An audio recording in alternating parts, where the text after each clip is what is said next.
예, 안녕하십니까. 코인 알려주는 허씨입니다. 예, 오늘 제가 준비한 영상은요, 비트코인 정부에 소름 끼치는 계획이라는 제목으로 영상을 좀 준비해 봤는데요. 오늘 제가 준비한 영상은 그 CBDC에 관한 내용이에요. 이 부분은요, 비트코인하고도요, 엄청난 관련이 있고요. 그리고 비트코인에 지금 투자를 하지 않으신 분들이라도 이 내용은 조금 보셔야 되지 않을까 생각을 합니다. 이게 CBDC가요, 우리한테 엄청난 재앙을 불러일으킬 수도 있거든요. 그래서 그 부분에 대해서 제가 조금 이야기를 좀 해보려고 해요. 자, 먼저 트럼프가요, 자기가 당선되면 CBDC를 절대 발행하지 못하도록 만들겠다는 공약을 했어요. 그 공약한 거는 정부의 폭정으로부터 미국 시민을 보호하겠다라는 이야기를 했고요. CBDC는 연방정부가 화폐에 대한 절대적 통제권을 갖게 해 시민들의 돈을 빼앗아갈 수 있다라고 이야기를 했어요. 미국의 자유정신에 대한 위협이라고 이야기를 했습니다. 요 말이 제가 생각하는 것과 딱 맞아 떨어지거든요. 자, CBDC는 어떤 위험이 있냐면요. 영국의 어떤 매체에서는 이런 이야기를 했어요. 가정학대를 빗대서 학대자가 재정을 통제하면 당신은 통제당하게 된다라는 이야기를 했어요. 이게 어떤 말이냐면, 집에 가장이요. 아버지가 돈을 벌어 오잖아요. 그 돈으로 밥도 사 먹고, 뭐 옷도 사 입고, 뭐 잠잘 집도 있고, 그러니까 나는 지금 돈이 없기 때문에 여기가 생지옥 같아도요, 어쩔 수가 없는 겁니다. 아버지가 때리면 맞고 욕하면 듣고 뭐 어떻게 할 수가 없는 거예요. 근데 성인이 되고 자기가 이제 경제활동을 하고 하면 거기서 벗어날 수가 있는 거죠. 뭐 그런 걸 빗대서 이야기를 하는 것 같아요. 자, 그러면 왜 이 이야기가 나오냐면요, CBDC는 우리의 경제 주권을 한순간에 사라지게 할 수도 있기 때문입니다. 이걸 당장에요, 제가 국가가 시민을 통제하기 위해서 막 재산들을 통제하기 위해서 이걸 만든다, 당장에 그런 건 아닐 수가 있어요. 근데 이게 우리가 경제적 주권을 국가에서 통제할 수 있게 된다고 하면 정말 나중에는 무서운 일이 벌어질 수가 있거든요. 자, CBDC의 장점을 뭐라고 하냐면요, 거래 조작이 불가능하고 금융거래 수수료가 발생하지 않는다라는 것과 비트코인하고 비교해서 가치의 변동성이 낮다라는 이야기를 하고요. 자금 세탁이나 불법 거래에 악용될 가능성을 차단할 수 있다라고 이야기를 하거든요. 근데 거래 조작이 불가능하고 금융거래 수수료가 발생하지 않는다, 뭐 이런 거는 맞는 말이에요. 이게 뭐냐면 이제 비트코인의 장점입니다. 예, 블록체인을 이용해서 조작이 불가능하도록 만들고요. 거래 수수료도 엄청 싸고요. CBDC는 사실상 저는 그냥 알트코인이라고 생각을 하거든요. 국가기관에서 발행하는 알트코인. 자, 비트코인과 비교해 가치 변동성이 낮다라고 하는데요. 이거는 기존의 화폐가 가지고 있던 가치 저장의 수단이 안 된다라는 얘기인 거예요. 예. 그리고 변동성이 낮다라는 말이 아니고요. 그냥 시간이 지나면 지날수록 인플레이션이 발생해서 가치는 천천히 하락할 뿐입니다. 근데 변동성이 낮다는 말이 왜 거짓말이냐면요, 우리나라만 볼 게 아니고요, 지금 하이퍼 인플레이션이 발생해가지고 망한 나라들을 보면요, 식당에 들어갈 때 가격과 밥을 다 먹고 나서 화폐 가치가 떨어져서 가격이 올랐다, 이런 농담을 하거든요. 그렇게 인플레이션이 발생해서 이 가치는요, 엄청나게 낮아질 수도 있어요. 뭐 우리나라가 그렇다는 게 아니라 지금 이미 수많은 국가들이 그런 것들을 경험을 하고 있는 겁니다. 자국 화폐의 가치가 떨어져서 엄청난 인플레이션으로 인해서 자기가 거지가 되는 그런 경험들을 세계 곳곳에서 지금 하고 있어요. 그리고 비트코인은요, 변동성이 큰 거지 나중에는 충분히 올라갈 수 있는 잠재력을 가지고 있어요. 그래서 우리는 비트코인에 투자를 하고 있는 거고요. 근데 이런 CBDC는요, 그럴 확률이 별로 없습니다, 사실. 예.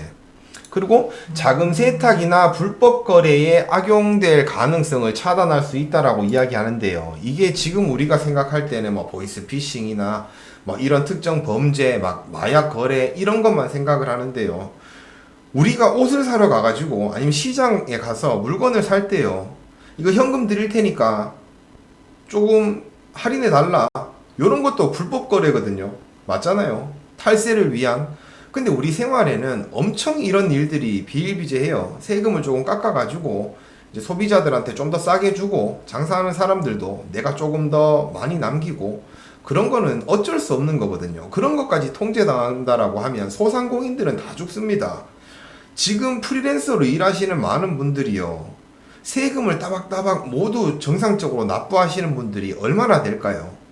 그리고 진짜 동네에서 장사하는 소상공인들이요. 자기가 번 수익을 전부 다 세금으로 막 이렇게 납부하고 하는 사람들이 몇 명이나 될까요? 대부분은요. 간이과세를 유지하기 위해서 최대한 현금을 받으려고 하고요. 카드 매출을 최대한 줄이려고 합니다. 그러면서 간이과세 혜택을 받으려고 하고요. 대부분 그런 부분들이 엄청 많거든요. 저도 한 10년 전에 아베크롬비랑 홀리스터라는 브랜드가 우리나라에서 엄청 유행할 때가 있었어요. 그때 그 장사를 좀 했었거든요. 아니, 당연히 세금은 납부하고 해야죠. 근데 관부가세가요 23%입니다. 정상적으로 했을 때. 그럼 10만원짜리 물건을 하나 팔아가지고 보통은 옷가게를 제가 할 때 마진율을 한 30% 40% 받거든요. 한 14만원에 파는 거예요. 그럼 40% 남잖아요. 최소한 그 정도는 돼야 직원도 쓰고 월세도 내고 뭐 유지가 되거든요. 재고도 남고 하니까. 옷가게는 그렇게 해야 돼요. 근데 관부가세가 23%면요. 이 10만원짜리 물건에 갖다가 23,000원을 관부가세로 내야 된다라는 거예요. 모두가 그렇게 하면요. 저도 그렇게 할 수 있죠. 근데 다른 경쟁 업체들에서는 어떤 방법으로든 이 우회해서 관부가세를 줄여가지고 이제 좀 더 싸게 소비자들한테 풀거든요. 그러니 저만 관부가세를 내고 장사를 하면요. 장사를 할 수가 없어요. 우리 사회는 지금 그런 식으로 돌아가거든요. 예, 그렇기 때문에 CBDC가 발행된다라고 하면요. 소상공인들은 엄청나게 힘들어져요. 자, CBDC를 지금 가장 선두에서 막 이렇게 개발하고 있는 거는 중국이에요. 중국의 디지털 위안화를 엄청 지금 열심히 개발하고 있잖아요.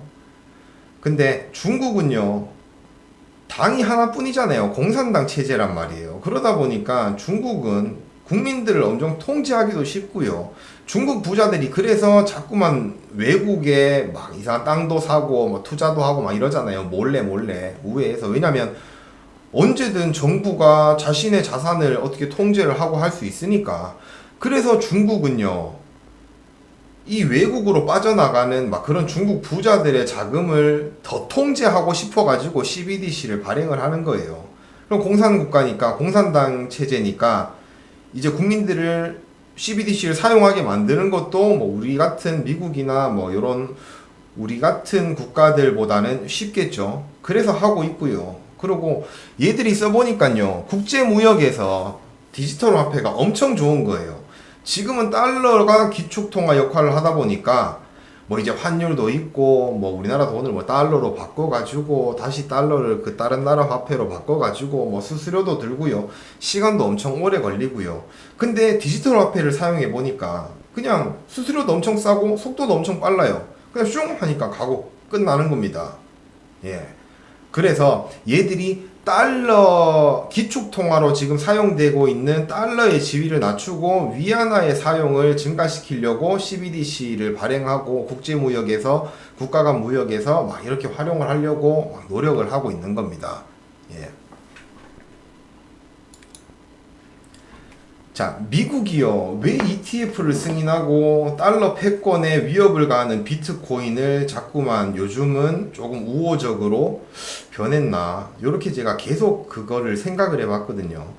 그러다 보니까 첫 번째는 그거였어요. 제가 생각했던 건 뭐였냐면 ETF를 승인해주고 뭔가 이제 미국의 기관이나 개인들이나 뭐 이런 사람들이 이제 달러를 이용해서 BTC를 이제 증권처럼 주식처럼 구매를 하고 막 이렇게 해서 미국 경제와 미국 주가와 이제 커플링 되도록 만들겠다라는 취지라고 생각을 했거든요.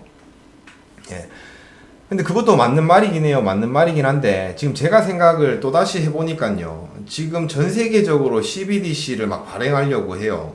그러다 보니까 미국이 제가 볼 때는 머리를 쓴 겁니다. 요 CBDC를 과연 국민들이 모두 선택을 할 수 있을까?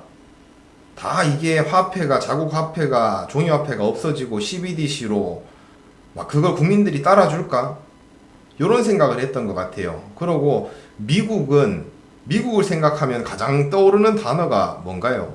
자유거든요. 아까 트럼프도 그런 이야기를 했지만, 그런 미국에서 CBDC를 발행해서 모든 국제 무역이나 아니면 자국민들을 상대로 막 이런 걸 통제하고 이런 게 미국의 성향과 맞을까? 저는 아니라는 결론이 나왔거든요. 그리고 전에도 말씀드렸다시피 미국의 연준은요, 국가기관이 아니에요. 세계 이제 각 지역의 12개의 중앙은행들은 다 이제 사기업입니다. 예, 소유주가 보통은 이제 민간이에요. 그러다 보니까 그런 12개의 은행이 모여서 만든 게 연준이거든요. 대부분의 월가의 사람들이죠. 쉽게 말하면 엄청난 돈을 가지고 있는, 세계의 경제를 쥐락펴락하는 그만큼의 부를 축적하고 있는 월가의 사람들입니다. 근데 그들이 CBDC 발행을 찬성할까요? 저는 반대할 거라고 생각을 하거든요. 예, 그래서 미국이 CBDC를 반대하고 그런 개인의 경제권을 박탈시키는 그런 것들은 나쁜 거라고 이야기를 하고요. 탈중앙화된 비트코인을 밀어줄 것 같다라는 생각을 저는 합니다. 그러면서 미국이 본인들이 비트코인을 많이 소유하고요. ETF로 인해서 많은 자금들을 달러로 비트코인을 사도록 이렇게 만들고요. 그러고 보유하고 지금도 ETF로 자금들이 많이 들어왔잖아요. 근데 실질적으로 현물을 가지고 있는 건 블랙록이나 이런 자산 운용사들이란 말이죠. 투자자들이 아니라는 얘기예요. 그러다 보니까 미국이 지금부터 시작해서 비트코인을 계속 쓸어 모으면 이제 비트코인의 가격도 자기네들이 흔들 수 있을 것 같다라고 생각을 하는 것 같거든요. 안 그래도 지금 중국이 막 엄청난 성장을 하고 있잖아요. 지금 경제는 조금 안 좋지만, 예를 들어 중국이 생산 라인이 다 중단된다라고 하면 어떻게 될까요? 예. 세계에 엄청난 위기가 올 거거든요. 물가는 엄청나게 비싸지고요. 이미 중국이 그 정도의 수준까지 왔어요. 전기차 같은 경우에도요. 지금 중국이 어마어마한 수출을 하고 있습니다. 예. 그럼 전기차가 왜 무섭냐면요. 개인 정보를 다 빼올 수가 있어요. 예. 소비 습관이나 막 개인 정보나 이 사람이 어떻게 움직이는지 그런 데이터들을 전기차를 수출을 통해서 다 확보할 수가 있거든요. 지금 미국이 보면요. 구글이 그런 게 특화되어 있잖아요. 전 세계 사람들의 데이터 수집. 예. 근데 중국이 전기차를 막 이렇게 값싼 가격에 전기차를 막 뿌리게 되면 구글을 능가하는 더 디테일한 정보들을 중국이 수집할 수도 있다라고 생각을 해요. 그래서 지금 미국이 중국 전기차에 대한 관세를 뭐 100% 이상 막 이렇게 올린다고 하더라고요. 그리고 전기차 외에도요, 지금 미국이 중국을 막 이렇게 좀 저거 하기 위해서 관세를 엄청나게 때리고 있죠. 그러면서 미국이 본인들도 물가가 엄청 올라가는 거예요. 중국의 값싼 것들을 막 이렇게 원래는 가지고 와야 되는데 지금 관세가 엄청나게 높이 부과되다 보니까 그런 원자재들이 가격이 상승하다 보니까 이제 미국으로서도 물가가 안 잡히는 거예요. 그걸 미국은 다 알고 있습니다. 지금 물가를 잡는다 이야기는 하지만요. 중국을 계속 견제하고 있는 거예요. 중국뿐만이 아니라 지금 다른 세계의 각국들을 다 이제 견제를 하고 있는 겁니다. 우리도 힘들어져요. 미국이요. 여기서 예를 들어서 물가를 좀 더 올린다라고 하면요. 우리나라도 난리 납니다. 이미 부동산 가격이 막 하락하고 아파트 값이 폭락하고 있는데요. 여기서 금리가 더 올라간다라고 생각을 해보세요. 그러면 우리나라도 엄청난 위기가 닥쳐옵니다. 그래서 미국이 지금 금리 인하를 안 하고 있는 거라고 저는 생각을 하거든요. 예. 당연히 바이든은 물가를 잡고 막 금리 인하를 하고 해야 올해 말에 있을 총선에서 표를 더 얻겠지만 연준은 아니거든요. 파월은요. 지금 연임을 했어요. 그래서 2026년에 아마도 끝날 겁니다. 임기가.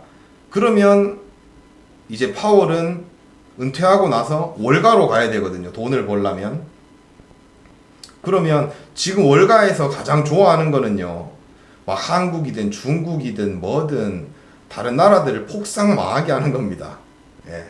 경제를 엄청 흔들어가지고 뭐 부동산 가격도 하락하고 주가도 떨어지고 막 이래가지고 완전 막 그렇게 떨어진 것들을 얘들은 다 사모아요. 월가의 자본들로 다 사모아요. 그러고 이제 다시 경제가 성장하고 막 이제 금리가 낮아지고 막 이러면 지들이 낮은 가격에 사놨던 것들이 다시 다 펌핑하겠죠. 그게 월가의 자본들이 돈을 버는 방식입니다. 그리고 비트코인도 마찬가지예요. 지금 뭐 미국이 비트코인을 밀어준다, 월가의 자본들이 비트코인을 밀어준다. 제가 그런 식으로 이야기를 했지만요. 사실 얘들은요, 비트코인으로 해먹을 게 너무 많습니다. 전 세계의 돈들이 비트코인으로 몰리게 되면요. 자기네들이 이미 확보를 한 상태라면 그 비트코인의 가격을 흔들 수가 있는 거예요. 자기네들이. 펌핑도 시켰다가 사람들 태워가지고 다시 폭락시켰다가 막 이렇게 하여튼 그런 것들을 다 저는 생각을 하고 있거든요. 그래서 지금 비트코인이 상승할 거라고는 당연히 생각을 해요. 근데 저번 동영상에서도 말했다시피 상승은 하겠지만요. 월가의 자본들이 이걸 많이 흔들면서 갈 겁니다. 엄청난 폭락을 시키진 않을 거예요. 왜냐면 기관 자금들이 이렇게 앞으로는 투입이 될 거니까 그런 자금들은 개인 자금보다는 좀 이제 그렇게 변동성이 크진 않아요. 조금 떨어진다고 해서 빼고 이러진 않아요. 그래서 엄청난 폭락은 이제는 별로 없을 것 같고요. 뭔가 기관 자금들이 들어온다면. 하지만 월가의 자본들이나 기관들이 이 가격을 가지고 흔들어서 막 10% 20% 뺐다가 다시 올리고 막 이런 거는 엄청 잦게 일어날 거라고 저는 생각을 하거든요. 하여튼 그렇습니다. 그래서 제가 오늘 준비한 영상은 여기까지고요. 뭐 너무 두서가 없었죠. 근데 제가 하고 싶은 말이 어떤 말인지는 다들 좀 이해를 하셨을 거라고 생각을 합니다. 하여튼 그러면 오늘 영상은 여기서 마치도록 하겠습니다. 마무리가 조금 이상한데요. 하여튼 영상 시청해주셔서 감사합니다. 네.